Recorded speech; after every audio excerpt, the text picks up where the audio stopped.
Welcome back, guys, to season 2 of Strong Female Lead. I am your host, Tessa. And I'm your host, Tricia Donnellan. How are you guys? How are you? I mean, how are you guys? They can't answer. How are you, Tessa? I'm great. I would say, life is on the up and up. Things are starting to open up again. Fingers crossed that, Wrigleyville doesn't ruin it for the whole of Chicago. Wrigleyville and the West Loop seem to be the most problematic areas of Chicago. So hopefully we won't ruin it for everyone, but this week I'm doing good. Yeah, this week definitely felt more normal. So I'm glad to hear it felt that way for you too. For me, it was the same. Just, I don't know, just being able to do a couple things, went to the gym, cycling. There were only a couple of people in the class, it's social distancing, et cetera, but it was nice to just get there. The experience was terrible because you have to wear a mask, obviously. So exercising indoors with the mask without a lot of airflow was questionable in terms of safety, but I was just happy to be able to get it done, even though it felt like I hadn't exercised in about a decade. Same. I went to Pilates with a mask and it completely kicked my ass. I was doing so well pre-COVID. I had finally built up some extra flexibility and core strength, and that is gone. So, I mean, it'll be fine. I'll work it back up. But yeah, it is a little devastating to see all those gains go. I know, but I guess it's been my experience that even though it feels terrible in the beginning when you start again, and this is happening with rock climbing also, we just started going back to the gym, you get to where you were a lot faster. So it's not the same as just starting from scratch. Muscle memory kicks in at some point. But it's still disappointing and frustrating that it does take a little time. But yeah, it's not like when you begin and you haven't exercised in years or something. It feels like it, but it doesn't take too long. Yeah. You should feel good and be able to feel what you said. You felt your entire skeleton. I feel my entire skeleton right now. And I'm like, wow, this is this is me week 1 Pilates. I was like, what is this?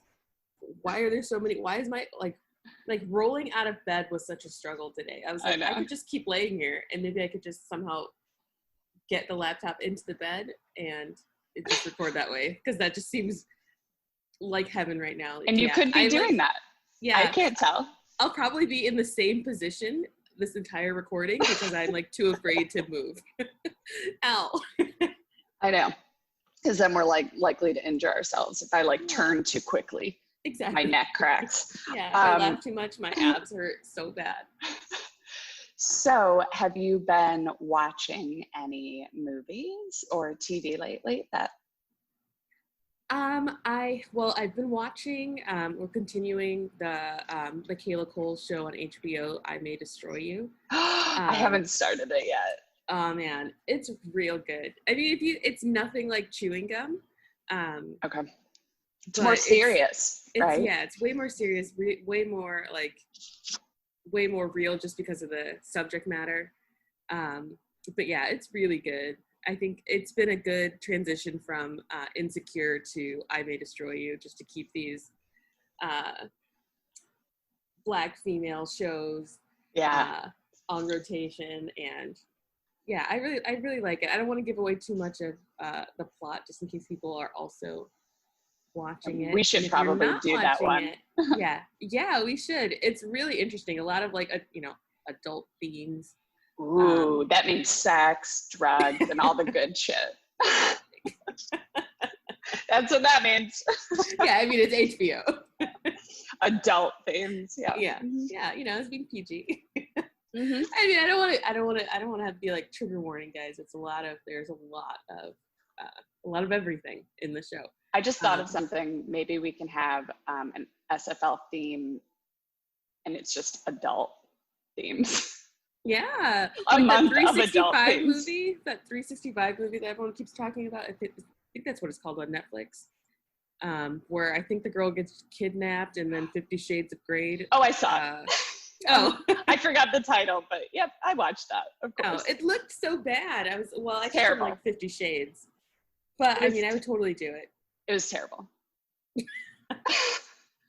Like bad acting, or there's just like no story. It's just like glamorized. I mean, it was just like, it scratches an itch, sort of like a reality TV version for a movie. Like, it's not really good, but it's like, okay, yeah, like I can have this on while I'm doing other stuff.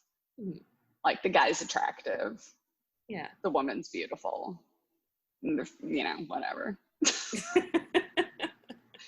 But yeah, I'm excited to watch I May Destroy You.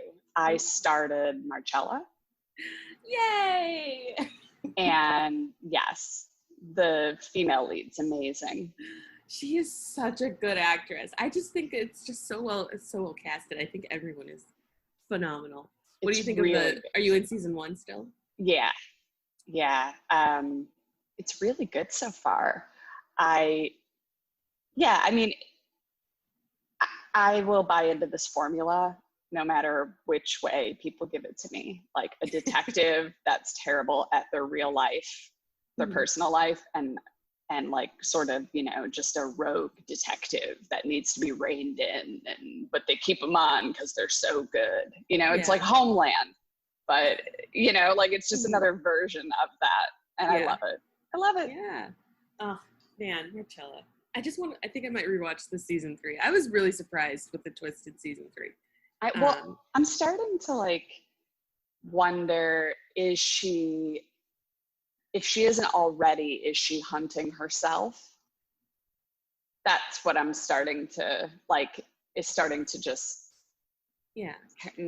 come into my mind a little bit. Like, where, like, is she, or maybe not this time, but will she eventually be mementoing herself? It is a lot like Memento now that you bring that movie up. Just like in a way, right? Like she's cleverly tricking herself, but not intentionally. And she's like, oh, this is a really good killer that's getting away. I can't seem to find them. Wait, it's me. I don't know yet. I'm just kind of having ideas on where it might go. No, I'm not gonna address your hypothesis, but only they're planting seeds. They're planting seeds of it. They're planting really good seeds. But the end of season 3, like, just leaves everything wide open in terms of opportunity for this plot to go literally anywhere. And I'm so excited. I love that. And mad that I don't have the BBC, so I can just watch it when it comes out. If anyone's listening in the UK, can you just let me know when it starts? Yeah. And then I'll figure it out. Yeah. Or sign up for Acorn. I don't know. I think it's a whatever, a media website, like maybe a Netflix type of thing, or it's for like it's for shows, like UK shows. I don't know. Someone told me that. So maybe it's a service I think it's a service you can subscribe to on Amazon. But I don't know if that means you'll get anything live. So I don't know that. But so welcome to Strong Female Lead, guys. I know we kind of said that, but maybe we didn't say what we do. Why we're here. We definitely didn't. We were just talking about what's going on in our lives. It's been a whole week now that we're back on our regular record schedule. Yeah, it feels like we're just slipping back into everything normal. We are. But yeah, here on Strong Female Lead, we talk about the roles and depictions of women in TV and in movies, and ask ourselves, is Hollywood getting it right? So today we are turning our SFL gaze towards the 2019 Amazon original Brittany Runs a Marathon. This one was one of my picks, and I'm pretty excited about it. I think it has a lot of good themes, especially about starting a new leaf, turning over a new leaf, getting your life together, all the things that we're trying to do in season 2. So I thought this would be a good place to start.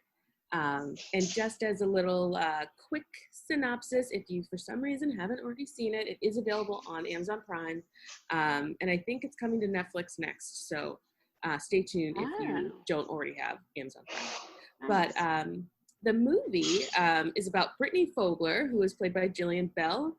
She's a hilarious, friendly, hot mess of a New Yorker who always knows how to have a good time. But at age 27, her late night adventures and early morning walks of shame are starting to catch up with her. When she stopped by a Yelp recommended doctor's office Love that. in an attempt to score some Adderall, she finds herself slapped in the face with a prescription that she never wanted. Forced to face reality for the first time in a long time, Brittany laces up her Converse and runs one sweaty-ass block. The next day, 2, and soon she runs a mile. Brittany finally has direction, but is she on the right path? That is the synopsis per the Brittany Runs a Marathon website. So it's as accurate as it can be. I like that. And I like the Converse part, because that's like what I would do. Just start with non-running shoes. Yeah, I think get there. Yeah, I think the good messaging is like starting where the fuck you are. Like, don't have to buy crazy workout clothes. You don't have to get, crazy expensive running shoes. Just start. Like, just start. Hopefully you have shoes and clothes. So, or if you don't, it's okay. Just start. Yeah, just start at night or maybe early in the morning when people, less people will be around. Barefoot and naked. Just run around that block. Just get moving, guys. People are making millions off this barefoot and naked stuff. You can just get started. An urban version of that show would be amazing. That's really funny. I love the idea of someone just being like overcome by the desire to just move. And so they just like, they're not wearing clothes. They don't care. They need to keep going. They just do it. They're not running away from something. They're not running to something. They're just running. They're just running. I do that sometimes. Like if I know that I've been just sitting on the couch for too long, I'll just start doing like some sort of arm workout. Be like, yeah, I'm doing stuff. I have like 1 10-pound kettlebell. I was like, yeah, I'm doing it. Stuff's happening. That was a calorie or two. Noted. So I like that. I like picturing you just like starting to move your arms for no reason. Yeah. What do you think? Okay, so what about the female leads in this? What are we working with here? Yeah, so there's 3 main female leads, possibly 4, if you want to get into the weeds about it. But first off is Brittany, the main character who we are following through the entire 90 or so minutes of the movie, who's played by Jillian Bell. Then we have Catherine, played by Michaela Watkins, who is so great and so phenomenal in everything. So if you're a fan of hers, you've seen her in other things, she nails this as well. As I assume she's Catherine, the neighbor? Yeah. She's the neighbor, the downstairs neighbor who Brittany feels has like this perfect idyllic life when she's first meeting her, and then it's revealed that things aren't always what they seem. And then there's Gretchen, who is Brittany's roommate, who she and Brittany have kind of an interesting relationship arc, where Brittany is trying to change her life for the better, and then Gretchen sees her life changing, but it's not necessarily for the better, and she doesn't handle it as well as she could have. She's no friend of mine.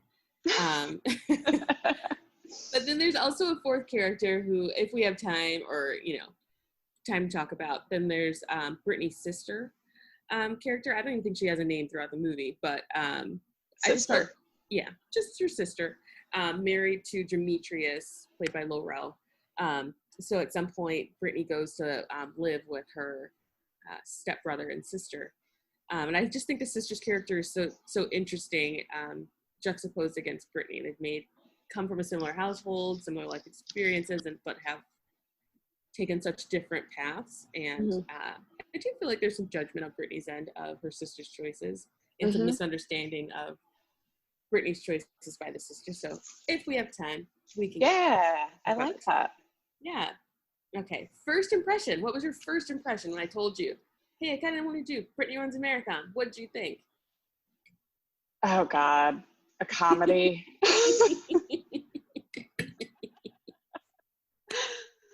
Oh God. That was my first, and I mean that, that's just because I just don't relax into comedies, but I never really regret any of the comedies that either you or Zach ask me to watch. But my first response is, it's time I can't spend watching something dark. So that's the first reaction. Then I put it on and I was like, oh, hell yeah, this is fast. It's very like clean. It's 90 minutes. I can do this. I don't even need to pay attention the entire time. I know exactly what's going on. Mm-hmm. Then my impression after watching it was, that was a well-spent 90 minutes of my life. I think it was good. Yeah, I feel like I feel no worse for having watched this. No, I don't, I liked it. I really did. And I think that it tackled a couple of different issues within those characters, mm-hmm. for sure. Namely, the relationship between gender and quote unquote like fat shaming or that kind of thing. Mm-hmm. That, and also maybe some race mixed in there. So I think they tackled a couple of things, and then also just relationships between women. Yeah. And how complicated those can get. Yeah, I liked it. I think the lead character was very relatable. Mm-hmm. And I liked it. Well, good. Yeah, I'm always like nervous when I suggest people comedies, because comedy of all genres is so subjective. Like if you don't like I love like a stoner comedy, but I know so many people hate them. Oh, I like stoner comedies. Yeah. Oh, okay. Yeah, like Judd Apatow comedies, actually, they definitely scratch an itch for me. Mm-hmm. Oh, except for This Is 40. Still. Oh, I still want my money back from that. Right. I just was so annoyed. That was disappointing. Yeah, it was the first time Judd ever let me down, and I was like, what? What was that? I know. I think it was just... Maybe I was just too far from 40 at that point, and I was just like, what? Oh, yeah. And I was very Paul close. Rudd let me down, too, for the first time. Paul Rudd. I know. Well, you should definitely just hate him now. Forget his entire body of work. Oh, yeah. Forget Ant-Man how and wonderful he's been to us throughout the years. Yeah, and not aging. Oh, my God. He truly... And Ruffalo. Mark Ruffalo also seems to... Ruffalo is... Bay is God. Like, I love he just his stays. face. He just sort of... I mean, yeah, he looks a little bit older, but he also looks exactly the same. It's not a bad thing. It's not a bad thing on him. No. He wears it well. Yeah. But let's talk about, did you think that these were, especially the lead character, did you think she was a strong female lead, or what were the characteristics of hers that stuck out to you? So we're following Brittany, and I definitely think she's an SFL. I think that she fits the criteria, that she's top bill. Jillian Bell is the lead. She moved the plot along 100%. And even her like setback. So Brittany's story is that, like we talked about in the synopsis, is that she gets this diagnosis, and the doctor's saying, hey, you should maybe lose some weight. Right. And that kind of sends her into like a first tailspin of what do you mean? And how Right. do people do this? And that kind of spurs like not only like in her physical change, but also like a mental change. Like she's changing her opinion, not just on like her exterior, but also like how she feels about herself. And we get little like inlets into how she feels about herself, like through her dating experiences, through her like her time in the club, which was so awkward. And I was like, oh my God. In the club. In the club. Yeah. Which I love saying it like that. Mm-hmm. I like switching the to DA. and making it I just happen. always picture 50 Cent's album cover when I say in the club. Oh, for sure. It's just like, yeah, okay. I hope everyone had that same visualization. But yeah, we see her in the club, just like buying drinks and being the funny girl, and like, but wanting to be the girl that the guys are taking more seriously, but then kind of like settling into what she feels is her role as the funny one. And yeah. So we're following her and then her dating experiences, and she's setting up online dating profile, trying to describe herself, and she's not very loving towards herself. She seems like pretty indifferent about herself, at least in her physical appearance, which I thought was like super sad. I was like, hey, if you're not gonna fucking vouch for you, no one is, and no one's gonna, like, you know, if you're not gonna put yourself and your best qualities forward, no one's gonna do it for you. And it definitely won't be her best friend, Gretchen, who's just the worst the whole movie. Yeah, she was terrible. Yeah, she's so mean. I thought she was a strong female lead also. And yeah, she definitely moved the plot along, was top billed, had her own agency. But I did have, I don't know, I had some issues with the plot. While I think being healthy is extremely important, it seemed like this also fit a bit of a cliche, like a fat to fitness story, and she felt good after she was quote unquote fit. Like that's when she started getting positive attention, started thinking more positively about herself. And let me say also, like, I mean, that type of theme, fat to fitness, like I've read about those type of stories, but I didn't even think she was fat.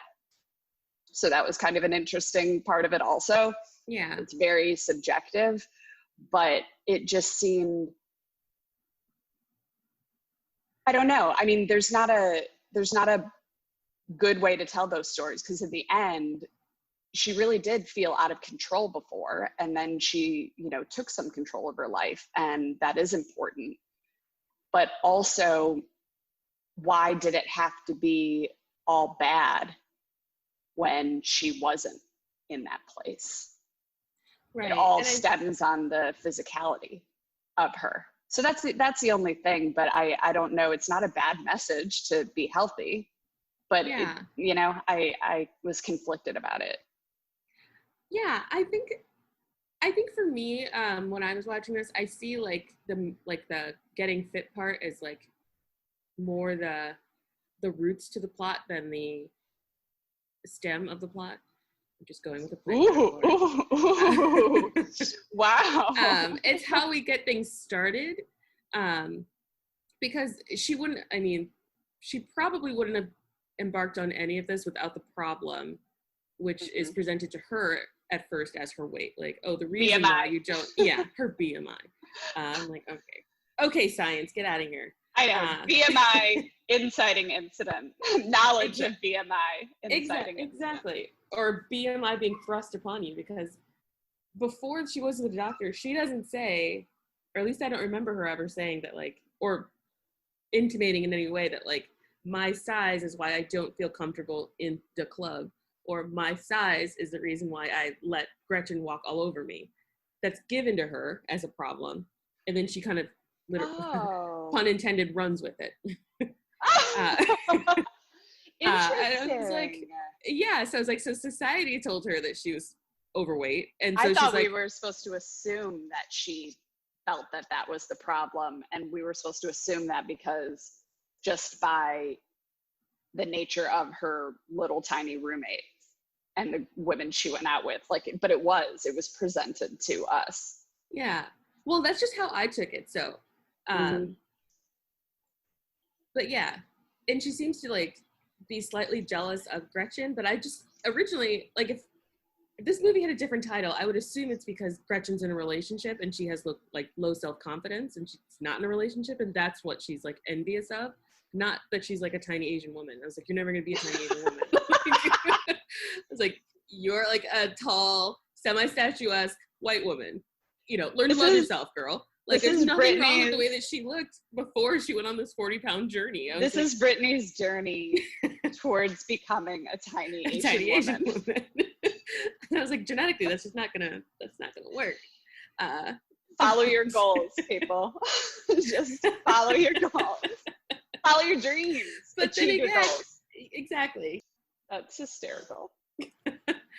But yeah, so I kind of took it as like the stem of the plot being her like self-acceptance and dealing with like her very deep daddy issues, and so she's got these like very deep-rooted daddy issues and like abandonment issues, and it seems like almost more of like a, you know, the weight is a scapegoat to the scapegoat, well, not a scapegoat, is the vehicle to have her finally confront these things. And I always think it's like interesting that these people are like 27, which I just think is a pivotal age. Like, your brain is like done developing, it's done cooking, and you're like, you know, yeah. I think most people try to like get their shit together at 27 specifically. I did anyway, and I am those people. So you are totally right. It's definitely late 20s. Maybe it's something about like getting close to 30 or confronting your mortality or something. But yeah, late 20s. That's when I quit smoking. Yeah. It just happens. You're just like, ooh, I can no longer just be like, I'm in my 20s, because early 20 something is an excuse for everything. Yeah, I'm an adult. I don't think I've said that since I was 27. I'm a full ass adult, or something of that like nature. I would say all the time, I'm a grown ass woman. I'm a full ass adult. Like, if you have to tell people you're an adult, you're not yet. I'm not. I'm taking money from my parents almost constantly. Not that that's a sign if you're not an adult, but for me, I was like, I'm independent. Are you? But stealing. Yeah. Well, not stealing. They would give it to me. Got it. Not actually taking anything, just accepting. Yeah, donations. Accepting their generous donations towards my rent. And that's fabulous. Yeah. You know what? I see what you mean. Yeah, maybe it's more of the weight loss journey and the fitness journey is more of like a storytelling method, or it's like a plot device. Yeah. I do think the body positive theme is also like super important. And another reason why I even saw this. I saw this movie originally in theaters. Very randomly, I was like, I'm so bored. Let me go see a movie. And then this would come out, and I was like, great. It'll be 90 minutes of like laughter. I think Jillian Bell is so funny. I loved her in Workaholics, and I was like, I think she's really funny. Yeah. Yeah. But I do think the body positive theme is super important, especially now in the. But is it body positive? I think so. I think that's hard. I think I go back and forth with the body positive community because I don't fully understand. I guess I don't know what the difference is always, but between body positivity and health at every size seem to be two parallel movements that are saying similar things, but not the same thing. Mm-hmm. And so I get confused on the messaging between those two groups. You can be both, or you can be one, but I don't think the definitions are the same. Yeah. But I do think that this was body positive because I think again, like, I didn't see her hating herself. I saw her, and this could just be my own lens, but I didn't see her hating herself. I saw her wanting to make a change, but I think most people want to change something about themselves. Right, of course. That doesn't mean like I hate myself. Okay, so what do you? A positive, healthy change. Like, that's the hard part. I'm like, it's a healthy change. It's not like she's, altering her face, so that she's irrecognizable. She's not trying to become a tiny Asian woman. So she's not. She's not. Then I'd be like, Brittany, I think you need to see some a professional, maybe. Maybe we need to do The Swan. Did you watch that? Oh my God. It was a reality TV show, maybe in the early 2000s, and people got plastic surgery and then competed in a beauty pageant with their plastic surgery, and they are unrecognizable. It is terrifying. We should probably do that. Who wins, the doctors or the patients? Oh, the patients. Oh. And then they're called the Swan, right? It's terrifying. That's horrible, because if you don't win the Swan, you're still an ugly duckling. Is that what's being said? Yes. Yes. The messaging, it's just very 20 years ago, right? Like it's terrible. Well, I know you don't want to do reality TV, but maybe you could just watch an episode and then we can chat about it, because it is really twisted. That sounds insane. I feel so bad for everyone who didn't win, because I'm assuming there's only one winner. Yeah, they get crowned. They get crowned. Yeah, one winner every episode. Oh, okay. So yeah, everyone's a winner. No, but I mean, there are losers. Oh, maybe. I mean, do they get the plastic surgery paid for at least? Oh yeah, but they do everything. Like they might get like 12 procedures. Oh yeah, It's like a competition for plastic surgeons, not for competitors, to be like, look at my masterpiece. It does kind of sound like that, which now makes it even more twisted. Yeah. Yeah, it seems like some happy doctors found some willing participants to be living test dummies. I actually think that we should watch an episode together. I'll find it like on YouTube and we can Zoom watch. It's terrifying. But yeah, okay. I'm thinking like all those like geek to chic talk show episodes where they're like, I went to high school with this girl and I had a crush on her for 40 years, but she didn't know who I was, and now I'm a hot person and I want to talk to them. Oh my God, I know. That was like one of my favorite plot lines from talk shows. Do talk shows like that exist? I guess Dr. Phil.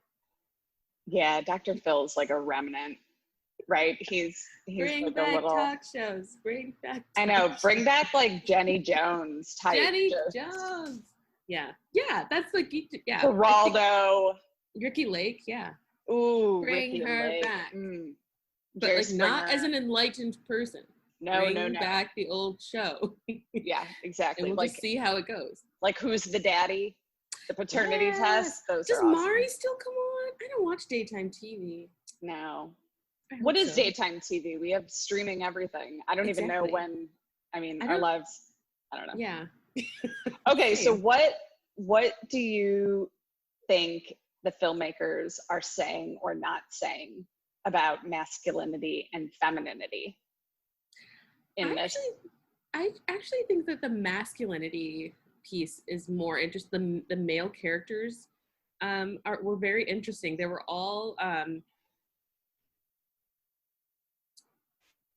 non-traditional alphas. Which I really appreciated. I really liked Jern as Brittany's love interest, being like very charming. I mean that guy's always charming and tiny. And tiny. Oh, magnificent hair. Oh. Yeah, but like, and Demetrius as kind of her secondary father figure / stepbrother, I thought was extremely well written, well delivered by Laurel. But what about them? Like their masculine characteristics did you find interesting? And like were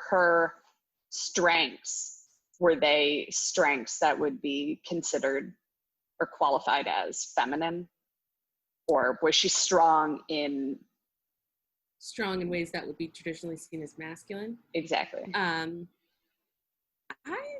don't think so. I think that the most like interesting masculine trait would be like her sense of humor, whereas women aren't traditionally seen as funny. Ha ha ha. Oh really? Yeah. I don't know if you've ever heard that women aren't funny. I haven't. I didn't hear that one. Which is rude. I heard we're rude. not a lot of things, but that's new. Thank you for letting me know. One more thing we're not. That we're not good at, apparently. But I think like her being allowed to be both funny and beautiful. I think it's usually I'm funny and overweight. Yeah, you can be funny and fat, but you can't be both funny and beautiful. And I think I thought an interesting part was when she was like breaking down, when she injured her leg and couldn't do the race with Gretchen and Seth.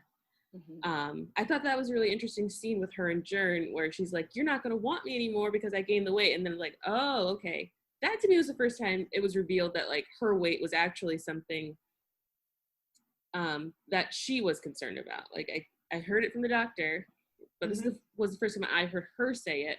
And you get the montage of her being like scale obsessed, where she's marking time and like events in her life by her literal weight on the scale. And the way that people treat her, she's attributing to her weight on the scale and not her acting more confidently and presenting herself differently. But yeah, I don't think that she really embodies a lot of traits that I would consider traditionally masculine, like aggression or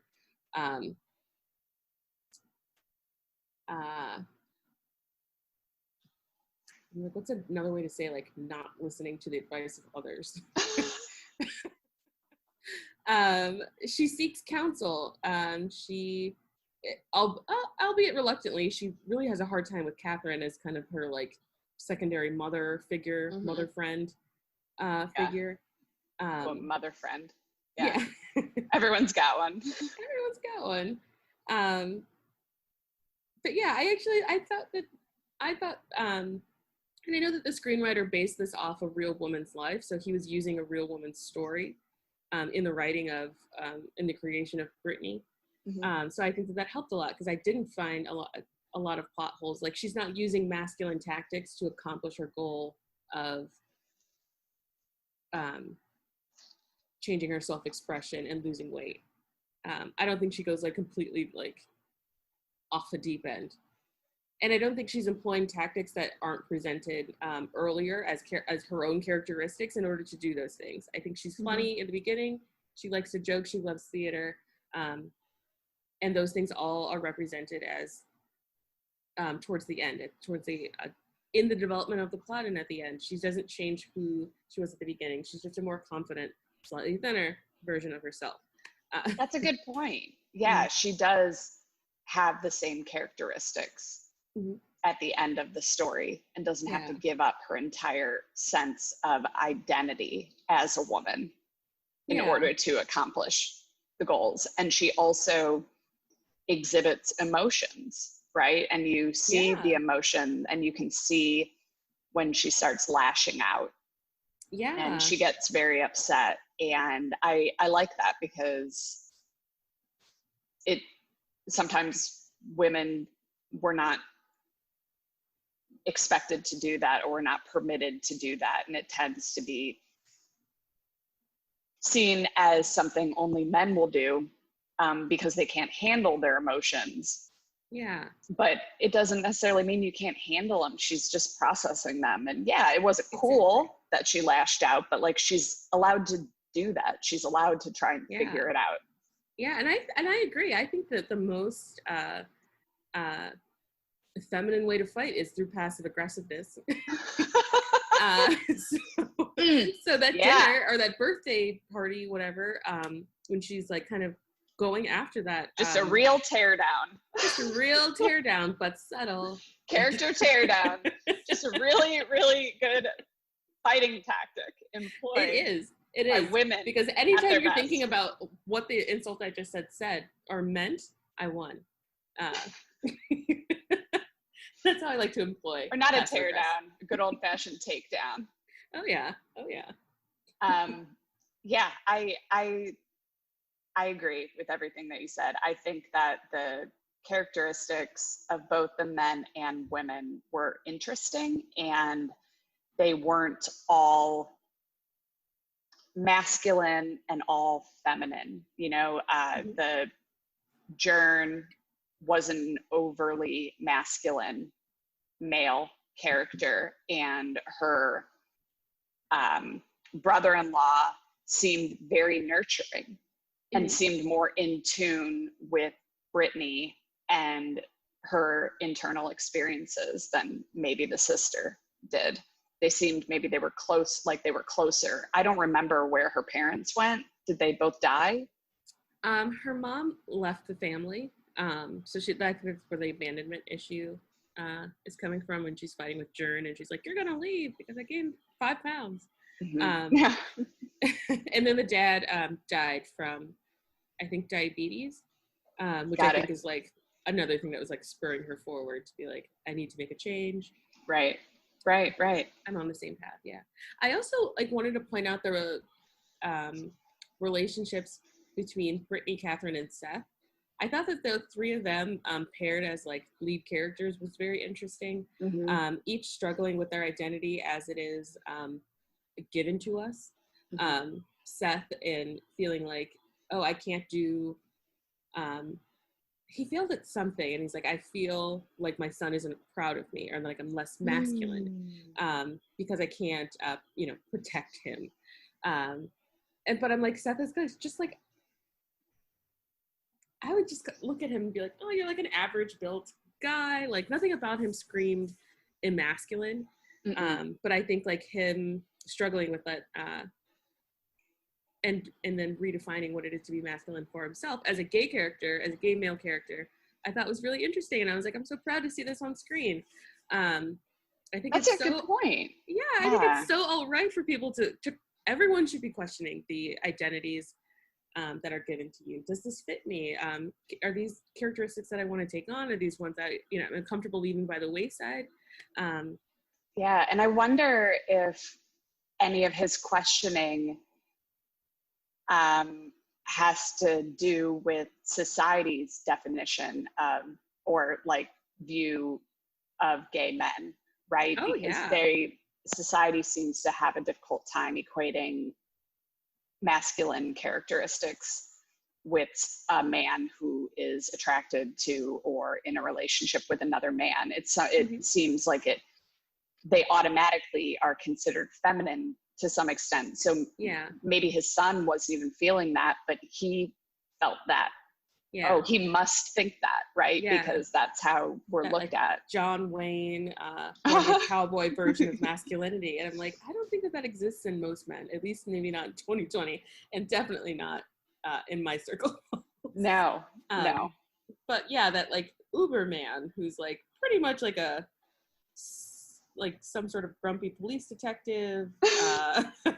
Doesn't talk much. Solid 40 years. A man of few words. Yeah, who eats a steak at every meal. Like, right. That's the man that like in movies that center around families, there's the child that opens up to the mother, and the mother's like, he loves you, he just doesn't know how to show it. Yeah. That's yeah. 100%. Which is so interesting, like compared to Michaela Watts, who's like kind of a mom who's a bit of a fuck up, or has fucked up. She's not a fuck up. She fucked up.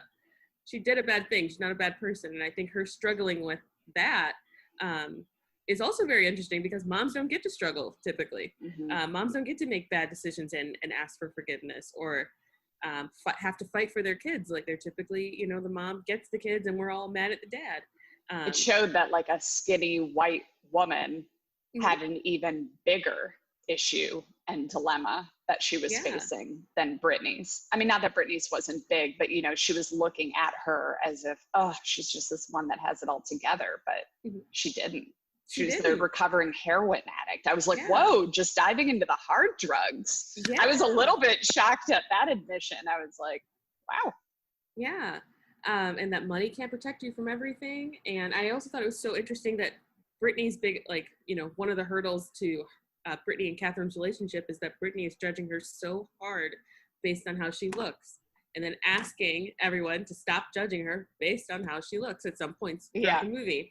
And I think like when she comes to that realization, then she's, she has her aha moment, and she's like, oh, maybe I should stop doing this to other people, this thing that I'm asking other people to not do to me. maybe the world would just be a better place and I'd be a happier person if I just let people tell me who they are instead of assuming who they are. Fucking typical, but we all do it. 100%. Like, I hate when you do that to me, or I hate what, like, our biggest pet peeves, I think, tend to be something that we like do ourselves. Oh, or some version of it, like, or, you know, something we don't like in ourselves. Like, yeah. I think, I just have to, I try to tell myself, just have a little grace. Like, I walked into this with assumptions, but like, have a little grace. Let them tell you.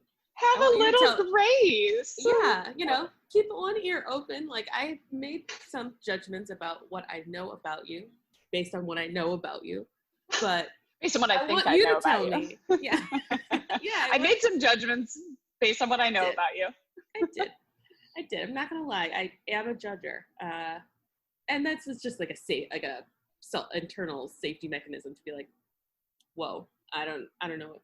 Well, that's your reptilian brain. You know, we can't fully stop it. Yeah, it's just like any sort of, they both had unconscious bias towards the other one. Brittany had an unconscious bias against this woman being skinny. And the skinny woman, had an unconscious bias against Brittany for partying and coming in late, you know, and it just, and they're both hating what the other person's doing, even though it is something that they have done. I mean, obviously the neighbor had partied. So she's seeing that in the other people, you know, and it just like, so what do you think, do you think that this movie passed the Bechdel test? Yes.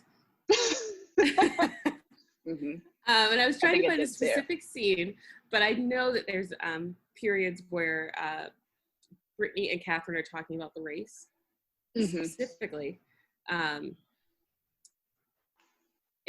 I think they're the only two characters who pass, them talking to each other about the race and like, do you want to come? Is it okay? Like, you know, are you going to show up for me?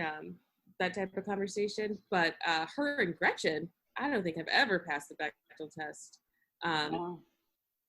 Gretchen. Ugh. I know. She just makes me so mad. I'm like, I know. They do talk, she does talk to the neighbor about the neighbor's past, and they probably do bring up the husband, but the focus is more so about the kids. Yeah. All right, well, shit. So we kind of jumped ahead earlier and we were like, is this a strong female lead? But in general, is this a strong female lead based on our criteria, which is very low? Because guys, we know that the criteria that we have, like top build, has agency, impacts the plot, is very minimal, but it's shocking how there are many characters that aren't like that. But what we're exploring also is what we've been talking about, what the filmmakers are telling us about femininity, masculinity, very binary. And just, well, actually they kind of tapped into a little bit of non-binary. I mean, they do have the gay character, but he does obviously identify as a man, or at least it seems like it in the movie. But what do you think about, what do you think about these SFLs, and are they ones that explore those characteristics, both feminine and masculine, in a way that empowers women or kind of takes women down? Like, could this be a female character that just happens to be strong? Or what do you think?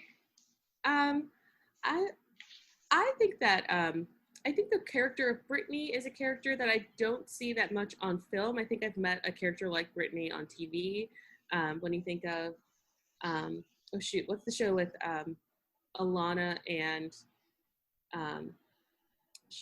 they're in New York and they're kind of like women children, like grown-up women children. It's on Comedy Central, and well, I definitely haven't seen it. It's on Comedy Central.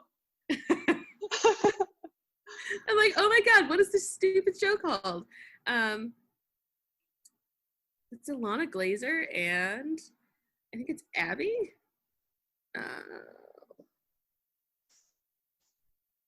You guys know what I'm talking about, Alana and Abby. But they're like New Yorkers. They're figuring their shit out, but they're like Broad Street? Broad City. Yeah, Broad City. And also an Insecure, where Issa's kind of like an adult woman child who's like figuring her shit out. So I appreciate characters like Brittany. I 100% want to see more characters like Brittany. I would love to see more characters like Brittany who are also exploring sexual orientation and where they fit in on that spectrum. I think that would be amazing. And if you guys have recommendations for movies that would align with that, then go ahead and send them to us on the Twitter or on the Instagram. Catherine, I love the character of Catherine. It is definitely a character I want to see more. I love a mom fuck up. I think we have to take moms off this pedestal a fuck little up mama. bit. Like, yeah, just let them be human. Like, let them have a past. That's what let mamas be. About. Let them be. I think that's so powerful to like not. And I think that's like what all of the mommy blogs and mommy Instagrams are pretty much saying, but Hollywood hasn't really. Well, you've got bad moms, which I don't love. But I want to see like the more, like slightly more serious, not a straight up comedy where the mom has fucked up and she's trying to make amends for her mistake by changed behavior and, actually getting help and actually doing the things to right a wrong as best possible. I think that would be a powerful narrative that I can't even think of another besides Bad Moms as a comedy examples of women being bad mothers and having that be some sort of redemption story. Like, yeah, I would agree with that. I think these characters, especially the lead character, Brittany, I think she's definitely a strong female lead. And I love that it passes the Bechdel test. I read somewhere it passed 3 tests or 3 Bechdel tests. So maybe that means 3 different scenes. But again, a low bar, but still good to explore in terms of representation. I think that there was exploration of feminine and masculine characteristics, and I do think that the character had a redemption story, but she redeemed herself as herself. She didn't just become basically like a male character in a female character's body that society wants to fuck. So that was definitely a positive. She didn't die after she redeemed herself. What I do want to see, and I haven't watched Shrill, so maybe Shrill does this, and I probably do need to watch it. I'd like to see a female character who may be considered technically overweight, but the story is not about her weight. Sort of like a representation of someone with a disability, but the story's not about their disability. Yeah.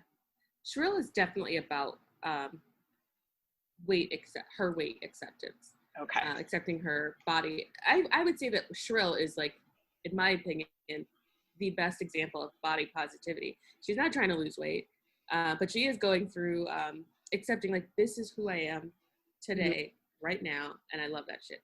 But I'd love if it's like post that, yeah, right? But like, yeah, I agree. I would love to see that. I would love to see that movie that you're talking about, where it's just about her. It's just about that person's story, and it's not about the one thing that they need to overcome because of societal pressure. And I mean, it's definitely a start in the right direction, right? Or a step in the right direction. We're never going to get to that story until we have more body positivity stories, right? Where people and characters look at it and confront it and conquer it. But I want to get to a post-weight society where, oh, wow, okay, we can have any thoughts we want to about that person's weight. They can have any thoughts they want to.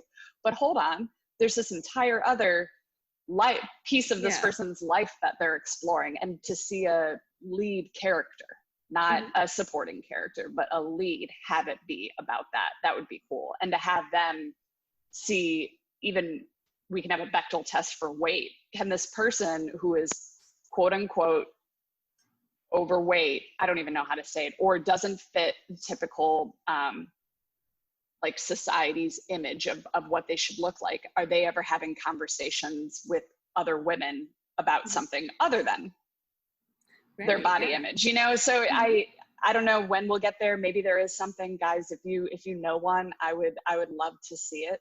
Yeah, I would love that from a female and from a male character, because I'm like, I was trying to think of movies where there's a character like you were describing, but it's not a comedy, or we're not laughing at the big person. Right. We're really just not as far as we think we are, because now we're talking about it, and that's good, because before it wasn't even on the screen. Yeah. Or they just didn't have a primary role. And it's like, okay, now we have people with these characteristics and leads, but can we actually consider them just people aside from whatever this thing is? Like, are people ever more than just their body? Or is a woman ever more than just a woman? Yeah. You know, just a person. We'll get there someday, maybe. Not under Trump. We're doing the hard work. Yeah. Gosh, well, guys, you know that you can suggest any movies, or if you have any topics that you want us to cover, or any comments about this episode, you can find us on Instagram at Strong Female Pod. Yes, and we're SFL_Chicago on Twitter. Go ahead and tweet at us, leave us a comment with those movie suggestions. We want to hear it. We've got some big ideas in mind, but we want to hear your thoughts. And rate, review, and subscribe on Apple. We're coming back, guys. We're back. We're stronger than ever. And so excited about season 2. We love you. Yeah. Bye, guys. Bye. Bye.